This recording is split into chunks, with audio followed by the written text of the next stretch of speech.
वैद्यकीय डिग्री नसतानाही दवाखाना थाटून नागरिकांना लुटणाऱ्या लक्ष्मीनगर दंडाचीवाडी तालुका सांगोला येथील डॉक्टर प्रवीण विरुपाक्षपा बडगिरे या बोगस डॉक्टरवर सांगोला पोलीस ठाण्यात गुन्हा दाखल करण्यात आलाय। या प्रकरणी तालुका वैद्यकीय अधिकारी डॉक्टर अविनाश खांडेकर यांनी सांगोला पोलीस ठाण्यात फिर्याद दिली आहे।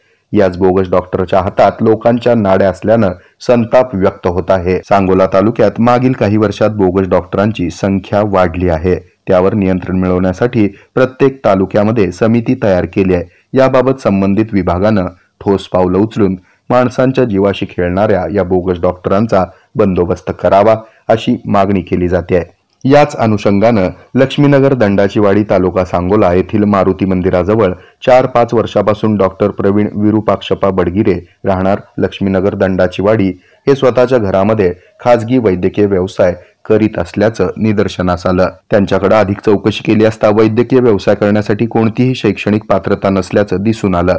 डॉक्टर प्रवीण विरुपाक्षपा बडगिरे यानं सुमारे 4 ते 5 वर्षापूर्वीपासून विनापरवाना बेकायदेशीर पात्रता नसताना वैद्यकीय व्यवसाय करून रुग्णाच्या जीवितास आणि आरोग्यास धोका होईल याची जाणीव असतानाही लोकांची फसवणूक केली असल्याचं निदर्शनास आलं। या प्रकरणी तालुका वैद्यकीय अधिकारी डॉक्टर अविनाश खांडेकर यांनी बोगस डॉक्टर प्रवीण विरुपाक्षपा बडगिरे यांच्या विरुद्ध सांगोला पोलीस ठाण्यात फिर्याद दाखल केली आहे।